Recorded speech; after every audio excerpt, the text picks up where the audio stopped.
हरे कृष्ण कृष्ण कृष्ण हरे हरे, हरे राम राम राम हरे हरे। তো আজকে এখন চৈতন্য চরিতামৃতম গ্রন্থে একটা শুদ্ধ ভক্ত আমরা যদি শুদ্ধ ভক্ত হতে পারি বা একজন শুদ্ধ ভক্তের প্রভাবে একজন শুদ্ধ ভক্তের সঙ্গে মানে কীভাবে তার সঙ্গ প্রভাবের ফলে বৈকুণ্ঠবাসী হয়ে যায়, সে মানুষ হোক, পশু পাখি হোক, কুকুর হোক, বিড়াল হোক, সেটা চৈতন্য চরিতামৃতের প্রমাণ সমেত কৃষ্ণদাস কবিরাজ ব্যাখ্যা করেছেন।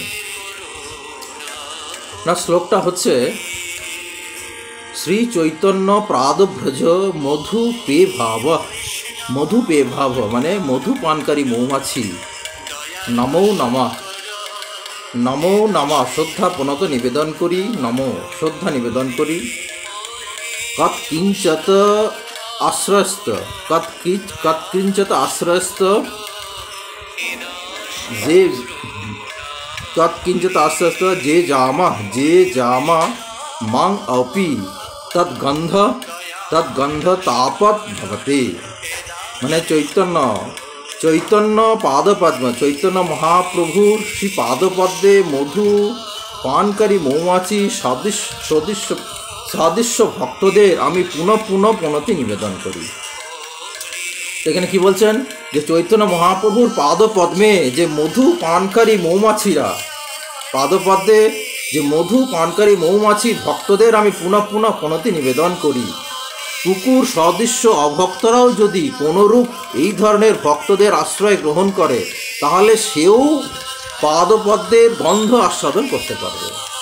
কত সুন্দর কথা বলছে। কেউ যদি কোনো কুকুর যদি এই অভক্ত এই শুদ্ধ ভক্তের সঙ্গ আশ্রয় গ্রহণ করে তাহলেও সেই মহাপ্রভুর পাদপদ্মের মধু আস্বাদন করতে পারবে। আশ্রয়স্থিত ক্রঞ্চিত আশ্রয়স্থিত, মানে কোনো রকম যদি সে একটু আশ্রয় গ্রহণ করে, সেই সম্বন্ধে একটু কুকুরের তাৎপর্য হচ্ছে, এই সম্বন্ধে একটি কুকুরের দৃষ্টান্ত অত্যন্ত তাৎপর্যপূর্ণ। কারণ এখানে কেন কুকুরের তাৎপর্য দেওয়া হয়েছে না একটা প্রমাণ আছে। শিবানন্দ সেন একজন শুদ্ধ ভক্ত, তার প্রভাবে একটা কুকুর বৈকুণ্ঠবাসী হয়েছিলেন। না, সাধারণত কুকুর সাধারণ অবস্থায় ভক্ত হতে পারে না, কিন্তু তবু দেখা যায় যে ভক্তের কুকুর ধীরে ধীরে ভগবত ভক্তি লাভ করেছেন।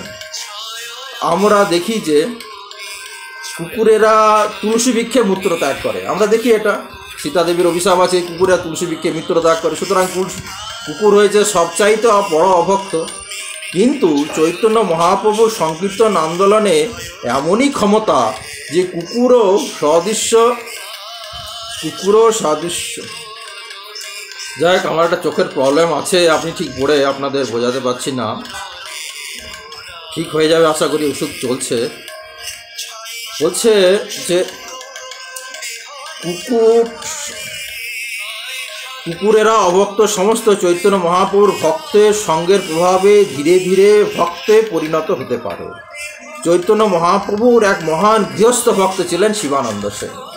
এই মহাপ্রভুর সঙ্গে এই গৃহস্থ ভক্তদের প্রচুর ভূমিকা, তারা প্রচুর শুদ্ধ ভক্ত ছিলেন মহাপ্রভুর এই গৃহস্থ ভক্তরা। তার মধ্যে একজন ছিলেন শিবানন্দ সেন। তো ইনি যখন জগন্নাথপুরী যাওয়ার পথে একটি কুকুর তার প্রতি আকৃষ্ট হন এবং সেই কুকুরটি তাকে অনুসরণ করতে করতেও তিনি জগন্নাথ ধাম চলে যান এবং অবশেষে চৈতন্য মহাপ্রভুর দর্শন লাভ করে এবং মুক্ত হয়ে যায়। তেমনি শিবাস ঠাকুরের গৃহে কুকুর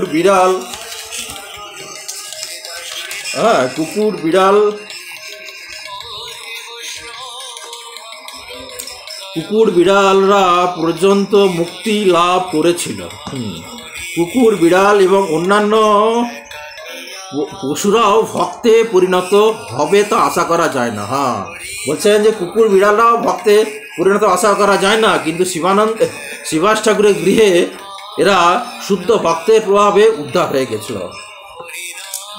তারপরে শ্লোকে বলছে জয় জয় শ্রীকৃষ্ণ চৈতন্য নিত্যানন্দ, জয় অদ্বৈত চন্দ্র, জয় গৌর ভক্তবৃন্দ।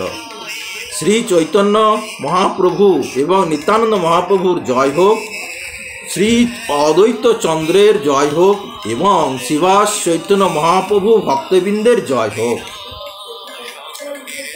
তারপরে মহাপ্রভু বলছেন, এই মালিক এই বৃক্ষের অকথা কথন এবে শুনে মুখ্য শাখা নানা বিবরণ।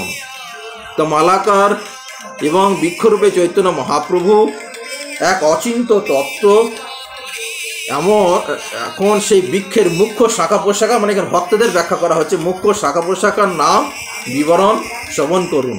চৈতন্য গোসাইয়ের যত পরিষদ জয়, গুরু লোকী ভাব তার না হয় নিশ্চয়। তাই এখানে মহাপ্রভুর সব ভক্তদের কে বড় কে ছোট বিচার করা উচিত নয়। চৈতন্য মহাপ্রভুর বহু পার্ষদ ছিলেন, কিন্তু তাদের মধ্যেই কে বড় কে ছোট এটা বিচার করা উচিত নয়। যত যত মহান্ত কইল তা সবার গণন, কে করিবারে নারে জ্যেষ্ঠ লঘুক্রম। সমস্ত মহান ব্যক্তিরা তাদের গণনা করলেন, কিন্তু কেউ বিচার করতে পারলেন না যে কে বড় কে ছোট। অতএব তাহা সভা করি নমস্কার, নামমাত্র করি দোষ না লবে আমার। আমি দৃঢ় শ্রদ্ধা সহকারে তাদের উদ্দেশ্যে আমার প্রণত নিবেদন করি। আমি তাদের কাছে প্রার্থনা করি তারা যেন আমার কোনো অপরাধ না গ্রহণ করে। বন্দে শ্রীকৃষ্ণ চৈতন্য প্রেমাতর প্রিয়মানা না শাখা রূপান ভক্তগণা কৃষ্ণ প্রেম ফলদাতা। এই কৃষ্ণ প্রেম ফলদাতা ভক্তদের আমি প্রণত নিবেদন করি। শ্রী চৈতন্য মহাপ্রভু কল্পবৃক্ষের কৃষ্ণ প্রেমরূপী ফলদাতা শাখারূপে সমস্ত ভক্তদের আমি বন্দনা করি। তো এইখানে কৃষ্ণদাস কবিরাজ গোস্বামী ব্যাখ্যা করছেন, উঁচু নিচ বিচার না করে চৈতন্য মহাপ্রভুর বাণী প্রচারকারী ভক্তদের প্রণত নিবেদন করার দৃষ্টান্ত স্থাপন করেছেন। দুর্ভাগ্যবশত বর্তমানে চৈতন্য মহাপ্রভুর ভক্ত বলে নিজেদের পরিচয় প্রদানকারী কিছু মূর্খ লোক বড় ছোট বিচার করেন। যেমন প্রভুপাদ উপাধিটি ভক্ত গুরুদেবের দেওয়া হয়, বিশেষ করে বিশিষ্ট গুরুদেবকে, যেমন ছিল রূপ গোস্বামী প্রভুপাদ, ছিল জীব গোস্বামী প্রভুপাদ। তেমনই আমাদের শিষ্যরা যখন তাদের গুরুদেবকে প্রভুপাদ বলে সম্বোধন করতে চায়, তখন কিছু মূর্খ লোক ঈর্ষা পরায়ণ ওঠে। তারা বলে যেহেতু তাদের গুরু মহারাজকে তারা প্রভুপাদ বলে সম্বোধন করে, তাই আর কেউ এই উপাধি গ্রহণ করতে পারে না। সারা পৃথিবী জুড়ে যে কিভাবে কৃষ্ণ ভবনামৃত প্রচার হচ্ছে এ কথা বিচার না করে কেবল মাৎসর্য পরায়ণ বশীভূত হয়ে এই সমস্ত ঈর্ষা পরায়ণ মানুষরা একটি দল তৈরি করে কৃষ্ণ ভবনামৃত আন্দোলনকে হেয় করার চেষ্টা করে। এই সমস্ত মূর্খদের তিরস্কার করে কৃষ্ণদাস কবিরাজ গোস্বামী স্পষ্টভাবে ব্যাখ্যা করেছেন যে কে ছোট, ব্যাখ্যা করেছেন পরিবারের জ্যেষ্ঠ লঘু ক্রম, অর্থাৎ যারা কৃষ্ণ ভবনামৃত প্রচারক তাদের চৈতন্য মহাপ্রভু ভক্তদের প্রতি আবশ্যক শ্রদ্ধাপরায়ণ হতে হবে। যারা ভগবানের নাম প্রচার করছে, কে ছোট কে বড়, কে জানে কে জানে না, এগুলো বিচার করা উচিত নয়। মহাপ্রভুর ভক্ত তারা সবাই প্রচার করছে। একজন প্রচারক বড় বলে মনে করে আর একজন প্রচারককে ছোট বলে মনে করা উচিত নয়। ঈর্ষা পরায়ণ হওয়া উচিত নয়। এই ভেদ বুদ্ধি জড়জাগতিক চিন্ময় স্তরে ধরনের ভেদ বুদ্ধি প্রচারকদের, এবং চৈতন্য মহাপ্রভুর বিক্ষেষ। আচ্ছা যাই হোক, তা আন্তর্জাতিক। তা এখানে মহাপ্রভু বলছেন যে এই সব কৃষ্ণদাস কবিরাজ বলছেন যারা নিজেকে বড় বলে মনে করে, আমি জানি, আমি অনেক কিছু জানি, এগুলো বিচার করা ঠিক না। ও জানে না, ও বহু কিছু জানে না, ও বিচার করা ঠিক না। তারা হচ্ছে মূর্খ লোক, এখানে ব্যাখ্যা করা হচ্ছে।